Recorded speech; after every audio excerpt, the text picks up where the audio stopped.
So you've managed to get all your computer parts together, but don't actually know how to set it up. That's what I'm here to show you, is how to go from a list of parts to a fully functional computer. So let's go ahead and get started. First up, we will be using the power supply to keep ourselves grounded, so go ahead and unbox it. Inside you'll find the power supply unit itself. If you have a modular power supply unit, you will also have a bunch of extra cords inside. If you have a non-modular power supply, it'll have a bunch of cords sticking out the back, kind of like this one. Now what I have is a semi-modular power supply, so it has both. If you have a modular power supply like this one, just take these cords and set them aside for now. You will need them later, but not for right now. If you have a non-modular power supply, keep these cords kind of just out of your way as much as you can. Now, you'll take a power strip like this one, plug it in to both ends of the power supply unit, and toggle this switch so the circle is down to make it off. Now, just touching the power supply unit will ground you. Okay, and now you can set the power supply and the power strip to the side. You'll need them in reach to keep yourself grounded, but we do not need it clogging up our workspace. Alright, and next up you will need the motherboard, so go ahead and unbox it. Inside the box, along with the motherboard, you'll have a couple of cables and the I/O shield. You can set these aside for now, you won't need them for a while.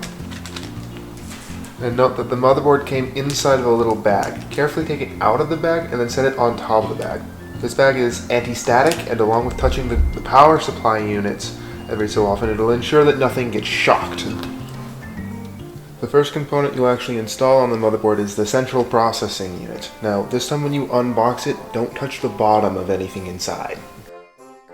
Inside you'll have a second box with the cooler inside of it. You can set it aside for now, we will install it in just a minute, and for now we can focus on the central processing unit itself.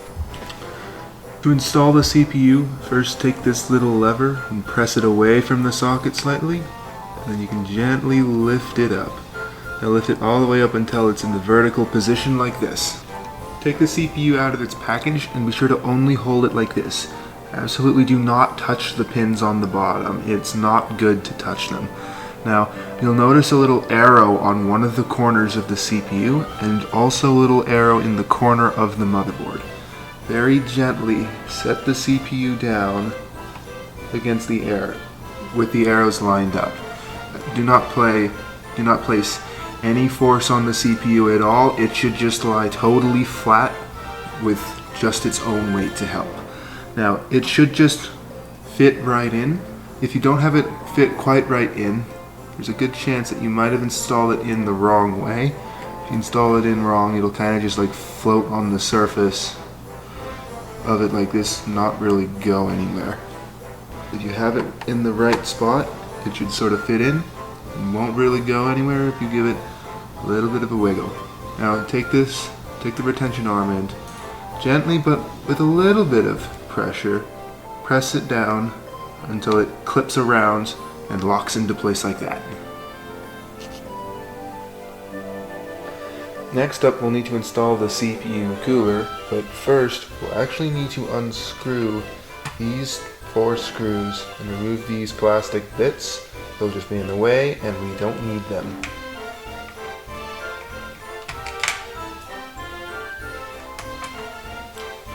Now you can set these to the side. Different coolers might need these, so you'll want to hang on to them, but you won't need them for the stock cooler. Now take the stock cooler out of its box. Be sure to only touch the black plastic part. The bottom part, if you bought it new, will probably already have thermal paste on it. Since I bought mine used, mine doesn't have any, obviously. Now if you don't have any thermal paste on the bottom, take your thermal compound and add a small dollop to the center of the CPU die that's about half the size of a cooked pea. Now next, take the CPU cooler, line it up with these 4 screws, and gently place it on the 4 screws. You don't need to have it in the exact right spot first, but note, this AMD logo needs to face away from the RAM slots. It will cover the first RAM slot otherwise. Now the CPU cooler over the motherboard, carefully give it a little bit of pressure, just a little bit, make sure it doesn't go anywhere.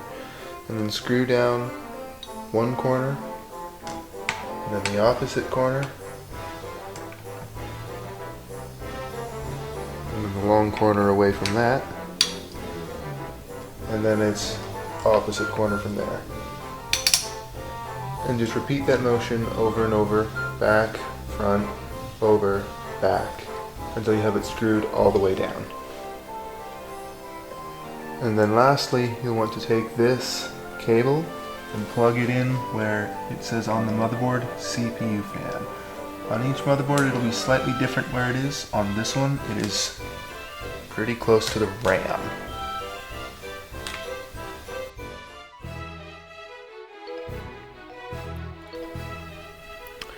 You might instead have an Intel system, in which case your CPU installation will be a little bit different. Now again, you'll want to not touch the bottom of the CPU at all, just gently take it out of its package. And note these little notches on the side of the PCB and the little arrow in the corner, the corresponding notches and arrow on the motherboard. Gently set it down. Gently just set it down, don't put any pressure on it. Now take this bracket, gently set it down, take the lever, and make sure that it's pushing it underneath that little screw. Press it all the way down, pull it out towards the side, and slot it underneath that little hook. Now take your cooler and gently set it over the CPU after applying thermal paste, and just move it around a little bit until it gets over all the holes. And you'll tell if it's seated properly by if you twist it slightly, the pins will all wobble. Now, you'll want to make sure that each one of these little tabs is turned against the direction of that arrow if you're installing it. If you ever need to take it back out, turn in the direction of the arrow. Make sure they're all set in the right orientation, and then just press down on opposite corners at the same time and seat it in place. Next up, we'll install the RAM into the motherboard. Now, each stick will only fit into the motherboard one way. There's this little groove down the middle of the RAM and a corresponding notch on the motherboard. These prevent you from installing it the wrong way. You have as many sticks of RAM as you do slots. Just line it up, fit in each end, in each slot. Gently feed it down, and then press down until you hear the click. If you only have 2 sticks of RAM, you'll need to refer to your motherboard's manual or to look it up on the internet which slots to fill. For my motherboard's case, that will be slots 2 and 4. It's usually 1 and 3 or 2 and 4.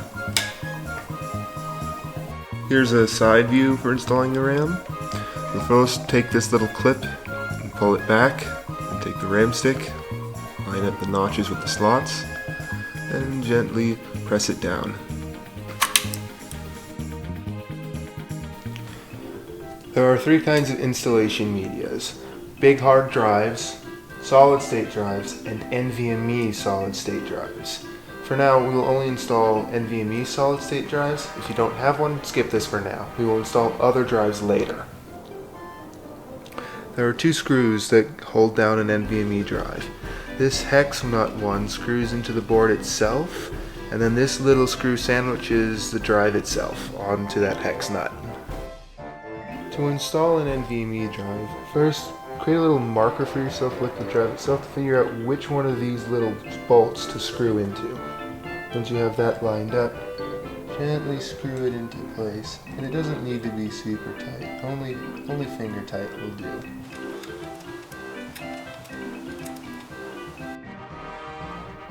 Now take the NVMe drive itself and gently work it back and forth into this slot. Then grab the screw, gently set down the drive on the bolt, and screw the bolt down until it pinches the drive. This is the first time that you can test the PC to see if everything so far is working. First, take the power supply's motherboard connector, which is the longest bunch. Plug it in by the RAM. It's always by the RAM.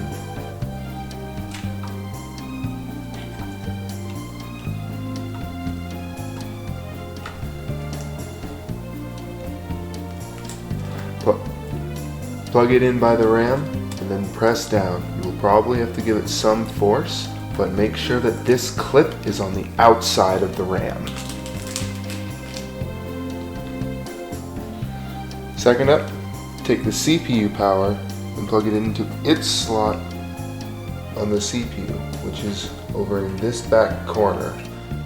Now, as you can tell by the fact that I'm struggling, the VRM heat sinks can oftentimes get in your way. Just be sure to use a CPU power pin, not one of the GPU ones. The CPU splits into a 4+4 arrangement, and the GPU into a 6+2. Also, the arrangement of the pin shape will be slightly different, and it'll be really difficult to plug in a GPU onto the CPU. And then lastly, just make sure that that clip is again on the outside of the motherboard.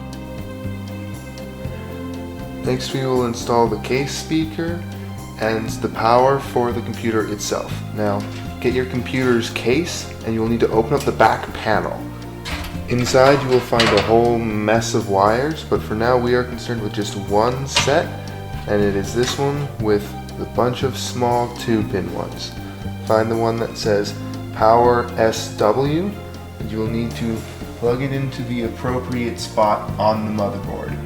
The exact place that you'll plug in the power switch is always sort of towards the bottom right of the board. It's this mess of pins with all the markings. Now, for now we'll only be plugging in the power button switch itself, which goes into the top right of this section. Gently just plug it in, and when you look at these markings here on the motherboard, you'll see how it plugs in. Now, plug in the speaker. The speaker will be right next to this set of pins for the power switch. It's the 4-pin. It's usually just to the left of it or just above it. There's also a marking on the motherboard that shows you where it is. Now, with everything in place, flip the power supply on. Note the LED light that turned on and on this motherboard is now flashing. Now, press the power button on the case of your computer and the fans should whir to life, and a moment later, the case speaker should beep once. So those beeps were because I don't have any graphics installed on my computer yet. So long as any beeps aren't looping, you're fine. If all is well, skip ahead to this timestamp. If not, here are some basic troubleshooting steps for you. If nothing happened when you press the power button, including no on LEDs, double check that the power strip and power supply are both plugged in and turned on.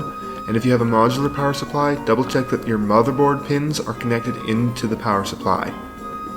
If instead, when you turned your computer on, the case speaker started beeping repeatedly like this, start by taking out some of the RAM and see if that fixes the problem.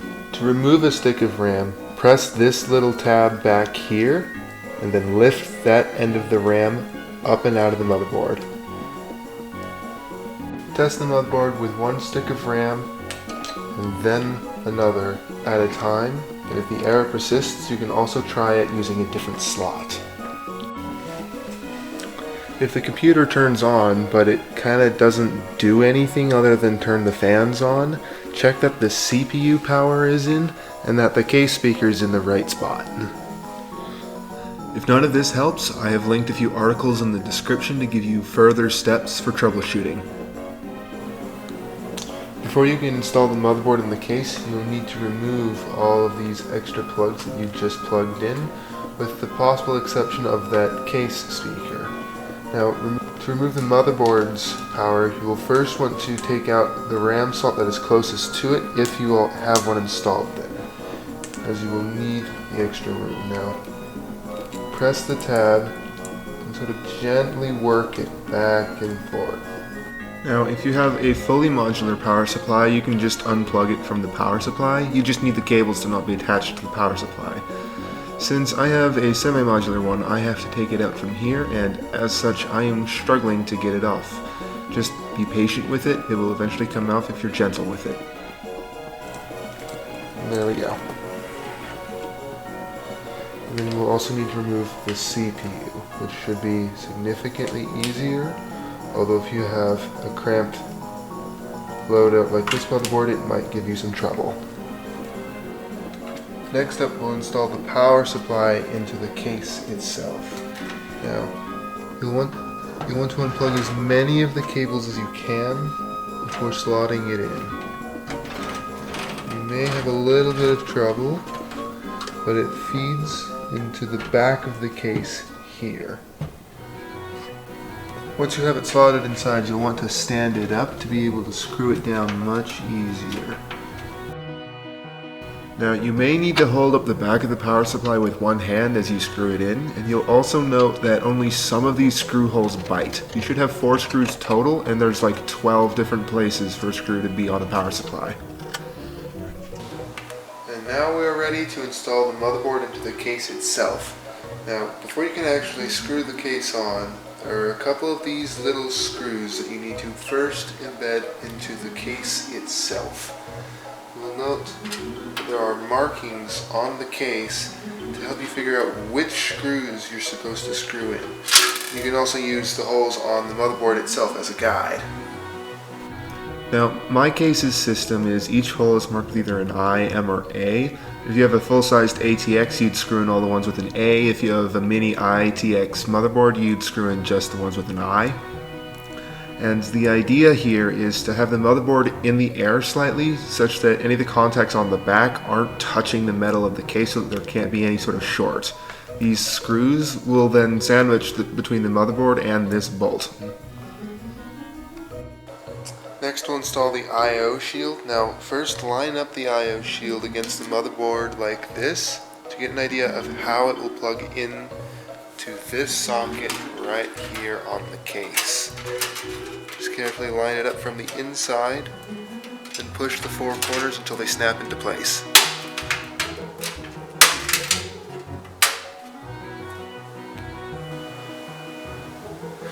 Next up, we can install the motherboard into the case itself. But first, make sure that the fan that came with your case is not below where the motherboard will be. You will not be able to get it back up otherwise, and A, you will need it later, and B, you could cause some sort of electrical short. And it'll be a hassle, but keep it out of your way. Now gently set the motherboard just on the collection of screws.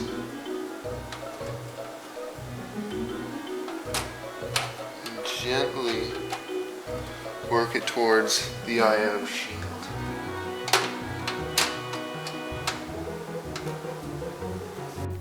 Now, while you're setting the motherboard in place, keep in mind that this is easily the most finicky part of the computer build. Just gently work it towards the I/O shield and rotate it such that one of the screws at the bottom left becomes available to be screwed in. You can then use it as a pivot point to then angle the rest of the board more towards the I/O shield.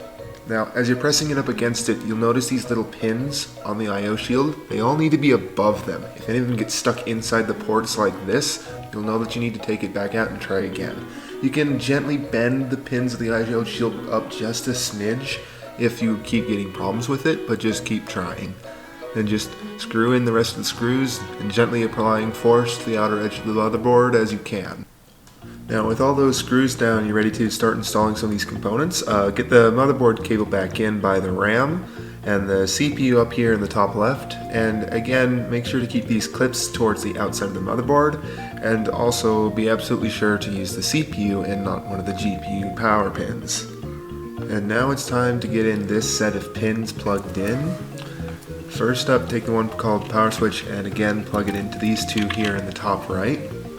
Next up, take the one labeled reset switch and it goes on the bottom right.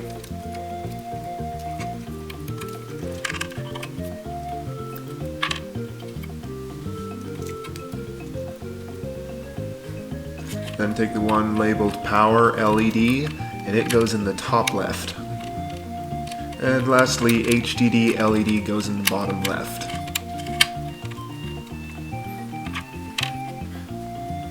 And now here's a quick rundown of some of the common cables that you'll need to get some optional but very useful things working. The USB 3.0 goes in this longer slot. It's usually by the motherboard's power. And this cable marked HD audio goes in the bottom left where it's marked AAFP. And any extra USB ports get plugged into any other cables like this that are also marked with USB nearby. Now, if you've got any extra HDDs or solid-state drives, you'll need to plug in the SATA cable. They're all on the bottom right of the board typically, some hang off the edge. And then you'll loop it through the back of the case and plug it into your hard disk drive on the right. And then you've got these power cables from the power supply directly. They go on the left. And after you plug these in, you'll screw or mount the hard disk drives wherever your case tells you to put them. And lastly, you'll need to plug in any case fans that you have. They go into the exact same 4 pins that your CPU fan did, and they're scattered all around the board. You'll usually have at least 2. Next up, we'll be installing the graphics card, but first you'll actually need to remove these panels here at the back of the case. Typically you'll either unscrew them or have to break them out using the screwdriver. And note that to install a graphics card you will need to remove 2 panels, the one level with that slot and the one below it.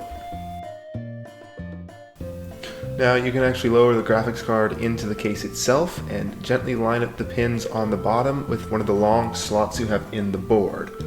Just be gentle with it, you don't want to break anything as always. And once you've got it lined up on the slot, just gently press down until this little retention arm clicks into place. And then you'll need to take down any of these screws that you've got here on the outside of the card to hold it securely in place. And now we'll go ahead and plug in the power for the graphics card. Now you'll take the 6 plus 2 pins, and if they have 8 pins you plug in all 8, and if it's just 6, just the 6 pair. And if you have multiple sets you must plug in both. And note that the pin only goes one way, and it's different for different cards. If you've got any other extra cards that you need to plug into your computer, such as a Wi-Fi card, they go in the slots just like the graphics card, although they don't necessarily need to be in ones just as long as it. Just gently plug it in, and then you'll screw it down just as you did for the graphics card. And lastly, if you have a modular power supply, you'll need to go ahead and plug in all the cords that you've got into the back of your power supply. Now, there's really no theme to how they do it. There's markings on the back of your power supply that'll either say something along the lines of universal or specifically for your CPU or graphics card. If they have specific markings, only plug them in into the proper spot, and make sure that you plug in all the ones that you are using. And then you can just take the rest of the extra cables that you have and store them for later. Now that everything is plugged in, plug in the power supply, flip it on, and press the power switch. The case fans, the CPU fan, and the graphics card fan should all spin up. And then that speaker should give one beep. And now just set up your computer wherever you're going to set it up, because we're done with the hardware. All you need to do now is put on an operating system, and while it's fairly simple, I will be making a future video showing you how to do it, along with all the other simple things that you can do. Now just congratulations on having that new PC of yours.